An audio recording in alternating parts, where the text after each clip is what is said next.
ಕಾಂಗ್ರೆಸ್ ಪಕ್ಷದಲ್ಲಿ ಸಿಎಂ ಸ್ಥಾನದಿಂದ ಕೆಳಗಿಳಿದಾದ ಮೇಲೆ ಮಾಜಿ ಸಿಎಂ ಸಿದ್ದರಾಮಯ್ಯ ಅವರು ಗೇಮ್ ಶುರು ಮಾಡಿದ್ದಾರಾ? ಈ ರೀತಿಯ ಮಾತುಗಳು ಈಗ ರಾಜಕೀಯ ವಲಯದಲ್ಲಿ ಹರಿದಾಡ್ತಾ ಇದೆ.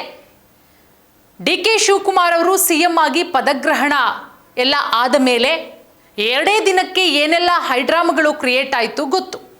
ರಾಮಲಿಂಗಾರೆಡ್ಡಿ ಅವರು ನಾನು ಕೇಳಿದಂತಹ ಖಾತೆಯನ್ನು ಕೊಟ್ಟಿಲ್ಲ ಅಂತ ಖ್ಯಾತೆ ತೆಗೆದು ಪ್ರೆಸ್ ಮೀಟ್ ಮಾಡಿ ರಾಜೀನಾಮೆಯನ್ನು ಸಲ್ಲಿಸ್ತಾರೆ. ಅದಾದಮೇಲೆ KH ಮುನಿಯಪ್ಪ ಅವರ ಸರದಿ, ಅದಾದಮೇಲೆ KJ George, Satish Jarkiholi, MB Patil, ಹೀಗೆ ಒಂದಷ್ಟು ಜನ ಸಚಿವರುಗಳು ಅಸಮಾಧಾನಗೊಂಡಿದ್ದಾರೆ ಅನ್ನುವಂತಹ ಮಾಹಿತಿಗಳು ಕೂಡ ಹೊರಬಂತು. ಒಬ್ಬೊಬ್ಬರಾಗಿ ಅದಾದಮೇಲೆ ಡಿ.ಕೆ. ಶಿವಕುಮಾರ್ ಅವರು, ಸುರ್ಜೇವಾಲಾ, ರಾಹುಲ್ ಗಾಂಧಿ ಅವರು ಅವರೆಲ್ಲರೂ ಸೇರಿಕೊಂಡು ರಾಮಲಿಂಗಾರೆಡ್ಡಿ ಅವರ ಮನವೊಲಿಸುವಂತಹ ಪ್ರಯತ್ನ ಕೂಡ ಮಾಡ್ತಾರೆ. ಕೊನೆಗೆ ಆ ಪ್ರಯತ್ನ ಯಶಸ್ವಿ ಕೂಡ ಆಗುತ್ತೆ. ಬಟ್ ಒಂದು ರೀತಿ ಬೂದಿ ಮುಚ್ಚಿದ ಕೆಂಡದ ಪರಿಸ್ಥಿತಿ. ಬಟ್ ಇದರ ಹಿಂದೆ ಮಾಸ್ಟರ್ ಮೈಂಡ್ ಸಿದ್ದರಾಮಯ್ಯ ಅವರಿದ್ದಾರಾ?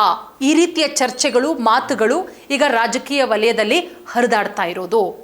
ಯಾಕಂದರೆ ಸಿದ್ದರಾಮಯ್ಯ ಅವರು ನುಡಿದಂತೆ ನಡೀತಾರೆ. ಹಿಂದೆ ಮುಂದೆ ನೋಡದೆ ಹೈಕಮಾಂಡು ಇಂಥ ದಿನ ನೀವು ರಾಜೀನಾಮೆ ಕೊಡಬೇಕು ಅಂತ ಹೇಳಿದ ತಕ್ಷಣ ರಾಜೀನಾಮೆ ಕೊಟ್ಟು ನೇರವಾಗಿ ಫ್ಲೈಟ್ ಹತ್ಕೊಂಡು ಡೆಲ್ಲಿಗೆ ಹೋಗ್ತಾರೆ ಸಿದ್ದರಾಮಯ್ಯ ಅವರು. ಅದಾದ ಮೇಲೆ ಅಲ್ಲಿ ಮೀಟಿಂಗ್ಗಳಾಗುತ್ತೆ, ಎಲ್ಲವೂ ಆಗುತ್ತೆ. ಡಿ.ಕೆ. ಶಿವಕುಮಾರ್ ಅವರು ಇರ್ತಾರೆ, ಬರ್ತಾರೆ. ಕೊನೆಗೆ ಅವರೇ CM ಅನ್ನೋದು ಹೇಳಿ ಅನೌನ್ಸ್ ಆಗುತ್ತೆ. ಪ್ರಮಾಣ ವಚನ ಎಲ್ಲವೂ ಕೂಡ ಮುಗೀತು. ಹಂಗೂ ಹಿಂಗೂ ಮಾಡಿ ಯತೀಂದ್ರ ಸಿದ್ದರಾಮಯ್ಯ ಅವರನ್ನ ಕ್ಯಾಬಿನೆಟ್ಗೆ ಸೇರಿಸ್ಕೊಳ್ತಾರೆ. ನೋಡಿ ಯಾವ ರೀತಿ ಮಾತುಗಳು ಅಂತ ಹೇಳಿದ್ರೆ, ಇಲ್ಲಿ ಸಚಿವರನ್ನ ಆಯ್ಕೆ ಮಾಡುವಂತಹ ಹಕ್ಕು CMಗೆ ಇರುತ್ತೆ. ಆದರೆ ಡಿ.ಕೆ. ಶಿವಕುಮಾರ್ ಅವರ ಕ್ಯಾಬಿನೆಟ್ನ ಮಿನಿಸ್ಟರ್ಗಳ ಲೀಸ್ಟನ್ನು ನಾವು ಗಮನಿಸಿದಾಗ ಗೊತ್ತಾಗಿದ್ದು, ರಾಜ್ಯದ ಜನ ಮಾತನಾಡ್ಕೊಳ್ತಾ ಇರೋದು, ರಾಜಕೀಯ ಪಂಡಿತರು ಯಾವ್ಯಾವ ರೀತಿ ಎಕ್ಸ್ಪ್ಲೇನ್ ಮಾಡ್ತಾರೆ ಅಂತ ಹೇಳಿದ್ರೆ, ಡಿ.ಕೆ. ಆಟ ಏನು ನಡೀತಾ ಇಲ್ವಾ, ಸಿದ್ದರಾಮಯ್ಯ ಅವರ ಆಟನೇನಾ? ಅಂದರೆ ಬೇರೆ ರೀತಿಯಲ್ಲಿ ಗೇಮ್ ಶುರು ಮಾಡಿದ್ದಾರಾ ಮಾಜಿ CM ಸಿದ್ದರಾಮಯ್ಯ ಅವರು? ಯಾಕಂದರೆ ಆ ಸಂಪುಟದಲ್ಲಿರುವಂತಹ ಎಲ್ಲ ಸಚಿವರುಗಳ ಲೀಸ್ಟನ್ನು ನೋಡಿದ್ವಿ. ಪರಮೇಶ್ವರ್ ಅವರಿಂದ ಹಿಡಿದು ಯತೀಂದ್ರ ಸಿದ್ದರಾಮಯ್ಯ ಅವರೆಗೂ, ಭೈರತಿ ಸುರೇಶ್ ಅವರವರೆಗೂ ಕೂಡ ಏನೆಲ್ಲ ಇತ್ತು. ಸೊ ಹಾಗಾಗಿ ಆ ಲಿಸ್ಟ್ಗಳನ್ನು ನಾವು ಗಮನಿಸಿದಂತಹ ಟೈಮಲ್ಲಿ ಇದು ಡಿ.ಕೆ. ಶಿವಕುಮಾರ್ ಅವರ ಟೀಮ್ ಅಲ್ಲ, ಇದು ಮಾಜಿ CM ಸಿದ್ದರಾಮಯ್ಯ ಅವರ ಟೀಮು. ಅಂದರೆ ಡಿ.ಕೆ. ಶಿವಕುಮಾರ್ ಅವರು ಮುಖ್ಯಮಂತ್ರಿ ಆಗಿದ್ದಾರಷ್ಟೇ, ಬಟ್ ಸಂಪೂರ್ಣವಾಗಿ ಹೈಕಮಾಂಡನ್ನ ಕಂಟ್ರೋಲಲ್ಲಿ ಇಟ್ಕೊಂಡಿರೋದು ಸಿದ್ದರಾಮಯ್ಯ ಅವರು ಅನ್ನೋದು ಈಗ ಬರ್ತಾ ಇರುವಂತಹ ವಿಚಾರ. ಯಾಕಂದರೆ ರಾಮಲಿಂಗಾರೆಡ್ಡಿ ಅವರು ನಾನು ಕೇಳಿದಂತಹ ಖಾತೆ ಕೊಟ್ಟಿಲ್ಲ, ಸೀನಿಯಾರಿಟಿಗಾದರೂ ಕೊಡಬೇಕು, 8 ಬಾರಿ ನಾನು MLA ಆಗಿದ್ದವನು, ಈ ರೀತಿ ಎಲ್ಲ ಹೇಳ್ತಾರೆ. ಅದಾದಮೇಲೆ KH ಮುನಿಯಪ್ಪ ಅವರು ನನಗೆ ಆಹಾರ ಖಾತೆನೇ ಮತ್ತೆ ರಿಪೀಟ್ ಕೊಟ್ಟಿದ್ದಾರೆ, ನನಗೆ ಬೇರೆ ಖಾತೆ ಬೇಕು ಅಂತ. ಅದಾದಮೇಲೆ ಸತೀಶ್ ಜಾರಕಿಹೊಳಿ ಅವರು ನಾನು KPCC ಅಧ್ಯಕ್ಷ ಸ್ಥಾನದ ಮೇಲೆ ಕಣ್ಣಿಟ್ಟಿದ್ದೆ, ನನಗೆ ಸಚಿವ ಸ್ಥಾನವನ್ನೇ ಕೊಟ್ಟಿದ್ದಾರೆ ಅಂತ. MB ಪಾಟೀಲ್ ಅವರಂತೂ ಕೇಳೋದೇ ಬೇಡ, ಪ್ರಮಾಣ ವಚನ ಸ್ವೀಕಾರ ಮಾಡೋ ದಿನದಲ್ಲೇ ಕೈ ಸನ್ನೆ ಎಲ್ಲ ಮಾಡಿಬಿಡ್ತಾರೆ, ಏನೂ ಇಲ್ಲ ಅನ್ನೋ ನಿಟ್ಟಿನಲ್ಲಿ. ಯಾಕಂದರೆ MB ಪಾಟೀಲ್ ಅವರು DCM ಸ್ಥಾನದ ಮೇಲೆ ಕಣ್ಣಿಟ್ಟಿದ್ದಂಥವರು. 4 DCM ಮಾಡಲಾಗುತ್ತೆ ಅಂತ, ಕೊನೆಗೆ ಯಾವ DCM ಮಾಡಲಿಲ್ಲ, ಒಬ್ಬರೇ DCM ಡಿ.ಕೆ. ಶಿವಕುಮಾರ್ ಅವರ ಸಂಪುಟದಲ್ಲಿ ಡಾಕ್ಟರ್ G. ಪರಮೇಶ್ವರ್ ಅವರು. ಅಂದರೆ ಇಲ್ಲಿ ದಲಿತರಿಗೆ, ಮುಸ್ಲಿಮರಿಗೆ, ಲಿಂಗಾಯತರಿಗೆ ಸಮಾನವಾಗಿ ಹಂಚಿಕೆ ಮಾಡಲಾಗುತ್ತೆ ಒಕ್ಕಲಿಗರು CM ಆಗಿರೋದ್ರಿಂದ ಅಂತ ಹೇಳಿ. ಬಟ್ ಈ ಎಲ್ಲ ಸ್ಟ್ರಾಟರ್ಜಿಯನ್ನು ಮಾಡಿದ್ದು ಡಿ.ಕೆ. ಶಿವಕುಮಾರ್ ಅವರಾಗಿದ್ದರೂ ಕೂಡ ಅಲ್ಲಿ ಹೈಕಮಾಂಡ್ ಮಟ್ಟದಲ್ಲಿ ಆಟ ನಡೆದಿದ್ದು ಸಿದ್ದರಾಮಯ್ಯ ಅವರದ್ದು ಅನ್ನುವಂತಹ ವಿಚಾರ ಬಹಳ ಸ್ಪಷ್ಟವಾಗಿ ಗೊತ್ತಾಗ್ತಾ ಇದೆ. ಇನ್ನೂ ಮುಂದಿದೆ ಹಬ್ಬ ಅನ್ನುವಂತಹ ವಿಚಾರ. ಮೊದಲನೇ ಲಿಸ್ಟ್ ಅನೌನ್ಸ್ ಆದಾಗಲೇ ಇಷ್ಟೊಂದು ಹೈಡ್ರಾಮಗಳು.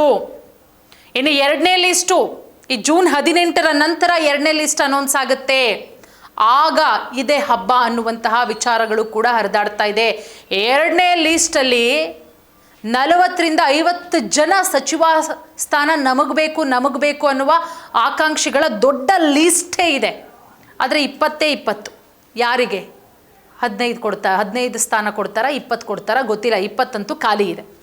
ಈ 50 ಜನರನ್ನ ಯಾವ ರೀತಿ ಸಂಭಾಳಿಸೋದು? ನನಗೆ ಬೇಕು, ನಾನು 4ರಿಂದ 5 ಬಾರಿ MLA ಆಗಿದ್ದೀನಿ, ಕಾಂಗ್ರೆಸ್ ಪಕ್ಷಕ್ಕೆ ನಿಷ್ಠಾವಂತ ಆಗಿದ್ದೀನಿ, ನಾನೇನು ಬೇರೆ ಪಕ್ಷದಿಂದ ಬಂದವನಲ್ಲ, ಇಲ್ಲೇ ಇರೋದು ಅಂತ ಹೇಳಿ ಒಂದಷ್ಟು ಜನ ಸ್ವಪಕ್ಷದವರು ವಾದ ಮಾಡ್ತಾ ಇದ್ದಾರೆ. ಡೆಲ್ಲಿಗೆ ಹೋಗಿ ಹೋಗಿ ಹೋಗಿ ಕದ ತಟ್ಟಿ ಬಂದಿದ್ದಾರೆ. ಆ ಡೆಲ್ಲಿಗೆ ಹೋಗಿ ಬಂದವರಲ್ಲಿ ಒಬ್ರಿಗೂ ಮೊದಲನೇ ಲಿಸ್ಟಲ್ಲಿಲ್ಲ. ಎಲ್ಲ ಹಿರಿತಲೆಗಳಿಗೆ ಮಣೆ ಹಾಕಿರೋದು ಸಿದ್ದರಾಮಯ್ಯ ಅವರ ಪರವಾಗಿ ಅವ್ರ ಮಗ ಯತೀಂದ್ರಂಗೆ ಕೊಟ್ಟವರೇ ಬಿಟ್ಟರೆ ಮೊದಲನೇ ಲಿಸ್ಟಲ್ಲಿ ಏನೂ ಚೇಂಜಸ್ ಇಲ್ಲ. ಹಾಗಾಗಿ ಈ ಎರಡನೇ ಲಿಸ್ಟ್ ಇದೆಯಲ್ಲ, ಈ ಎರಡನೇ ಲಿಸ್ಟು ಭಾಳಷ್ಟು ಕುತೂಹಲವನ್ನು ಉಂಟು ಮಾಡ್ತಾ ಇದೆ. ಬಟ್ ಒಂದಂತೂ ಸತ್ಯ, ಈಗ ಸದ್ಯಕ್ಕೆ ರಾಜಕೀಯ ಪಡಸಾಲೆಯಿಂದ ಕೇಳಿಬರ್ತಾ ಇರುವಂತಹ ವಿಚಾರ, ಎರಡನೇ ಲಿಸ್ಟಲ್ಲೂ ಡಿ ಕೆ ಶಿವಕುಮಾರ್ ಅವರ ಕೈ ಮೇಲಾಗಲ್ಲ, ಸಿದ್ದರಾಮಯ್ಯ ಅವರ ಕೈ ಮೇಲಾಗುತ್ತೆ ಅನ್ನುವಂಥದ್ದು. ಹಾಗಾಗಿ ಡಿ ಕೆ ಆಟ ಏನು ನಡೀತಾ ಇಲ್ವಾ, ಡಿ ಕೆ ಶಿವಕುಮಾರ್ ಅವರ ಆಟ ಎಲ್ಲವನ್ನೂ ಕೂಡ ಸಿದ್ದರಾಮಯ್ಯ ಅವರು ಕಂಟ್ರೋಲ್ ಮಾಡ್ತಾ ಇದ್ದಾರಾ ಅನ್ನುವ ಮಾತುಗಳು ಕೂಡ. ಬಟ್ ಒಂದಷ್ಟು ಸಚಿವಾಕಾಂಕ್ಷಿಗಳಂತೂ ಬಹಳ ವೆಯ್ಟ್ ಮಾಡ್ತಾ ಇದ್ದಾರೆ. ಬಟ್ ಎರಡನೇ ಲಿಸ್ಟಲ್ಲಿ ತುಂಬ ಜನ ಹೈಕಮಾಂಡ್ ಮಟ್ಟಕ್ಕೆ ಹೋಗಿ ಅಲ್ಲಿ ಲಾಬಿ ಮಾಡಿ ವಾಪಸ್ ಬಂದಿರೋರು ತುಂಬ ಜನ ಇದ್ದಾರೆ. ಸೊ ಅವ್ರ ಹೆಸರೇನಾದರೂ ಕೈ ಬಿಟ್ಟರೆ ವಾಟ್ ನೆಕ್ಸ್ಟ್? ಯಾಕಂದರೆ ಇಲ್ಲಿ ಸ್ವಪಕ್ಷದಲ್ಲೇ ಇದ್ದಂಥವರು ಕೇಳ್ತಾ ಇದ್ದರೆ, ಬೇರೆ ಪಕ್ಷದಿಂದ ವಲಸೆ ಬಂದವರು ಇದ್ದಾರಲ್ಲ, JDS ಇಂದ ಅವರೆಲ್ಲ ಇದ್ದಾರಲ್ಲ, ಅವರು ನಾವು ಹೆಂಗೆ ಸ್ವಾಮಿ JDS ಪಕ್ಷ ಬಿಟ್ಟು ಬಂದಿದ್ದೀವಿ, ನಾವು ಗೆಲ್ಲುವಂಥ ಕ್ಯಾಂಡಿಡೇಟ್ ಆಗಿದ್ವಿ, ನಾವು ಬಿಟ್ಟು ಬಂದಿದ್ದೀವಿ ಅಂತ ಅಂದರೆ ಅರ್ಥ ಮಾಡ್ಕೋಬೇಕು, ನಮಗೆ ಸಚಿವ ಸ್ಥಾನ ಕೊಡಬೇಕು, ಇಲ್ಲಾಂದರೆ ಗೊತ್ತಲ್ಲ ನಾವು ತೋರಿಸ್ತೀವಿ ಏನು ಅನ್ನೋ ರೀತಿಲೂ ಕೂಡ ಮಾತನಾಡ್ಕೊಳ್ತಾ ಇದ್ದಾರೆ. ಸೊ ಹಾಗಾಗಿ ಕಾದ್ ನೋಡೋಣ, ಸಿದ್ದರಾಮಯ್ಯ ಅವರ ಆಟ ನಡೆಯುತ್ತಾ, ಡಿ ಕೆ ಶಿವಕುಮಾರ್ ಅವರ ಆಟ ನಡೆಯುತ್ತಾ ಎರಡನೇ ಲಿಸ್ಟಲ್ಲಿ? ಇನ್ನೇನು ಕೆಲವೇ ದಿನಗಳಲ್ಲಿ ಉತ್ತರ ಸಿಗುತ್ತೆ.